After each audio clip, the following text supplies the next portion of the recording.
میں نے حضور کے اس قول سے بھی کہ ما امنہ الا منافق وما خافہ الا مومن، نفاق کا خوف ہوتا ہے صرف مومن کو اور اس سے اپنے آپ کو محفوظ سمجھتا ہے، امن میں سمجھتا ہے صرف منافق۔ اور یہ دو واقعات ذہن میں رکھ لیجئے تو اس سے اندازہ ہوگا کہ ہمیں بھی اس بات کو بالکل یوں نہیں سمجھ لینا چاہیے یقین کے ساتھ کہ ہمارا نفاق سے کیا سروکار۔ ویسے جیسا کہ میں نے پہلے عرض کیا تھا الحمدللہ ہم منافق نہیں ہیں، لیکن یہ نہ سمجھیے کہ ہم منافق ہو نہیں سکتے۔ آج کی کیفیت پر اللہ کا شکر ادا کیجئے، لیکن یہ کہ وہ چیز ہے کہ جو حملہ آور ہو سکتی ہے۔ آج کسی کو ٹی بی نہیں ہے، اس کی کیا گارنٹی ہے کہ کل نہیں ہو سکتی؟ تو دل میں انسان جھانکے، اول تو یہ کہ اپنے طرز عمل کا جائزہ لے، کہیں نفاق آ تو نہیں گیا۔ اگر محفوظ کرے کہ نہیں ہے تو پھر یہ ہے کہ کم سے کم آئندہ کے لیے اللہ سے دعا کرتا رہے۔ اس کے لیے ضروری ہوگا کہ سمجھیں کہ نفاق ہے کیا۔ جس مرض کی علامات آپ نہیں جانیں گے، آپ کو کیسے پتہ لگے گا کہ ہو گئی بیماری مجھے لاحق ہو گئی؟ جس کو ہم اپنی اصطلاح میں سمپٹمز کہتے ہیں، انہی سے تشخیص ہوتی ہے نا۔ سمپٹمز کیا ہے؟ اب یہ میں آپ کو دو حدیثوں سے سمجھانا چاہتا ہوں۔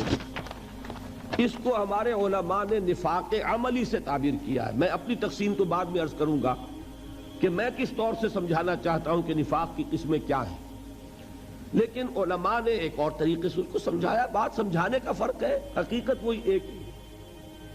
انہوں نے یوں سمجھایا کہ ایک نفاق ہوتا ہے عقیدے کا نفاق، ایک ہوتا ہے عمل کا نفاق، نفاق عملی اور نفاق فی العقیدہ، یہ دو تقسیمیں کی ہیں۔ اور نفاق عملی سے تعبیر کیا ہے اس چیز کو کہ جو حضور صلی اللہ علیہ وسلم کی ان حدیثوں میں آئی ہے۔ یہ حدیثیں، اتفاق کی بات ہے کہ میں نے حال ہی میں ایک مضمون لکھا تھا جس کی دو قسطوں میں اشاعت ہوئی جنگ میں۔ دیکھیے ایک حدیث ہے، دونوں یہ حدیثیں جو میں سنا رہا ہوں آپ کو، یہ متفق علیہ ہیں، یعنی بخاری میں بھی ہے مسلم میں بھی ہے۔ اور یہ میں پہلے کہہ چکا ہوں کہ حدیث کا کوئی درجہ اب اس سے اوپر نہیں۔ متفق علیہ روایت جس کو کہہ دیا جائے کہ جس کی صحت پر امام بخاری اور امام مسلم دونوں کا اتفاق ہے، اور یہ چوٹی کے محدثین ہیں، تو گویا کہ کوئی شک نہیں اب ہمیں ہو سکتا اس حدیث کی صحت میں، اس کے درست ہونے میں، حضور کے کلام ہونے میں کوئی کلام نہیں ہو سکتا۔ وہ دونوں روایتیں کیا ہیں؟ عن ابی ہریرہ، حضرت ابو ہریرہ رضی اللہ تعالیٰ عنہ سے روایت ہے، قال قال رسول اللہ صلی اللہ علیہ وسلم، کہ اللہ کے رسول صلی اللہ علیہ وسلم نے ارشاد فرمایا۔ اب یہاں سے حضور کا جو اپنا قول ہے شروع ہو رہا ہے۔ کیا ہے؟ آیت المنافق ثلاث، منافق کی تین نشانیاں ہیں۔ کیا ہیں؟ اذا حدث کذب، جب بولے جھوٹ بولے، واذا وعد اخلف، جب وعدہ کرے خلاف ورزی کرے، واذا اؤتمن خان، اور جب اس کے پاس امانت رکھوائی جائے خیانت کرے۔ یہ الفاظ تو ہیں بخاری اور مسلم دونوں کے۔ آیت المنافق ثلاث، منافق کی نشانیاں تین ہیں، جب بولے جھوٹ بولے، وعدہ کرے خلاف ورزی کرے، امانت رکھوائی جائے خیانت کرے۔ اس کی جو روایت آئی ہے مسلم شریف میں، اس میں مزید الفاظ یہ ہیں، وَإِن صَامَ وَصَلَّى وَزَعَمَ أَنَّهُ مُسْلِمٌ، خواہ ایسا شخص نماز پڑھتا ہو، روزہ رکھتا ہو، پورا یقین رکھتا ہو کہ میں مسلمان ہوں، اگر یہ چیزیں اس میں موجود ہے تو وہ منافق ہے۔ اس میں تو بہت زور پیدا ہو گیا۔ وَإِن صَامَ، خواہ وہ نماز روزہ رکھتا ہو، وَصَلَّى، اور نماز پڑھتا ہو، وَزَعَمَ أَنَّهُ مُسْلِمٌ، اور اسے زعم ہو کہ وہ مسلمان ہے، لیکن یہ کہ اگر یہ تین صفات اس میں ہیں وہ منافق ہے۔ دوسری حدیث سنیے، یہ بھی متفق علیہ، اس کے راوی ہیں حضرت عمر کے صاحبزادے عبداللہ رضی اللہ تعالی عنہما، وعن عبداللہ ابن عمرو، نہیں یہ حضرت عمرو ابن العاص کے صاحبزادے ہیں۔ ایک حضرت عمر ہیں خلیفہ ثانی جن کا واقعہ میں نے آپ کو سنایا، وہ عمر ہیں۔ ایک عمرو ابن العاص ہیں جو گورنر تھے مصر کے، اس میں واو آتا ہے، لوگ عمرو پڑھ دیتے ہیں اس کو، وہ غلط ہے۔ عمرو واو نہیں بولے گا اور عین پر زبر ہے، یہ ہے عمر، حضرت عمر رضی اللہ تعالی عنہ خلیفہ ثانی فاروق اعظم، اور وہ ہے عمرو ابن العاص، میم پر جزم ہے، عین پر زبر ہے۔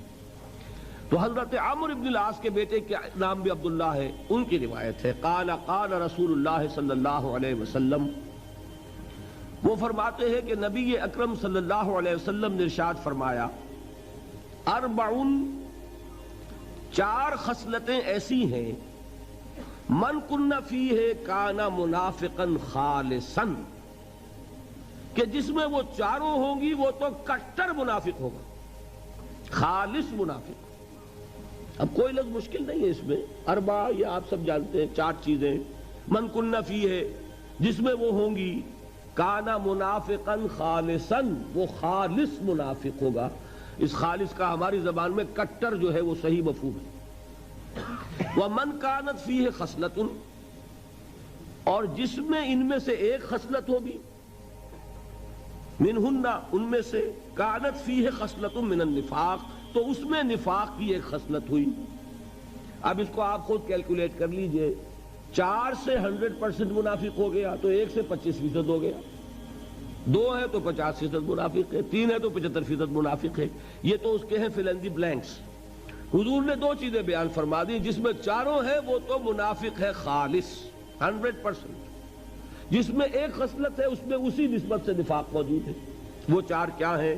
3 تو وہی ہیں جو اس حدیث میں آئی، ایک مزید فرمایا اذا اؤتمن خانہ، جو وہاں آخری تھی وہ یہاں شروع میں ہے، جب اس کے پاس امانت رکھوائی جائے تو وہ خیانت کرے، وَإِذَا حَدَّثَ كَذَبَ جب وہ بولے جھوٹ بولے، وَإِذَا عَاهَدَ غَدَرَ جب کوئی معاہدہ کرے تو بے وفائی کرے، معاہدے کی خلاف ورزی کرے، اور چوتھا بس سنیے وَإِذَا خَاصَمَ فَجَرَ جب کہیں جھگڑ پڑے کسی سے تو آپے سے باہر ہو جائے، کنٹرول نہ رہے اسے اپنے اوپر، اس کو زبان پر کنٹرول نہ رہے کہ جو منہ میں آئے بک دے، جو زبان پر آ جائے کہہ دے، اور جذبات پر قابو نہ رکھ سکے۔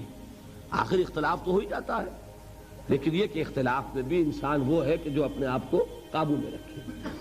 تو یہاں چوتھی صفت یہ بیان کی اذا خاصم فجر، فجر کے معنی پھٹنا، یہ فجر جو ہے پاؤں پھٹنے کو فجر کہتے ہیں۔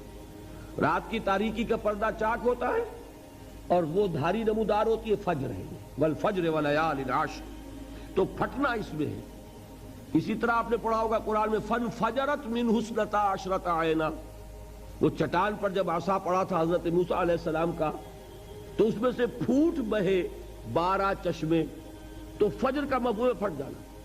تو جیسے انسان پھٹ جاتا ہے، ایکسپلوڈ ہو جاتا ہے، یہ آپ لفظ استعمال کرتے بھی ہیں، کوئی شخص ضبط کیے ہوئے ہے، آپ کی 10 باتیں تو اس لیے 11ویں کے اوپر ایک دم ایکسپلوڈ ہوتا ہے۔ تو یہ بھی در حقیقت ایک خصلت ہے نفاق کی، کہ آدمی اپنے اوپر کنٹرول نہ رکھ سکے، اور یہ کہ پھر اس کو کوئی ہوش نہ رہے کہ جو بات میں کہہ رہا ہوں مجھے کہنی چاہیے کہ نہیں۔ یہ ہے 4 وہ خصلتیں کہ چاروں ہوں تو منافق خالص، ایک ہے تو اسی نسبت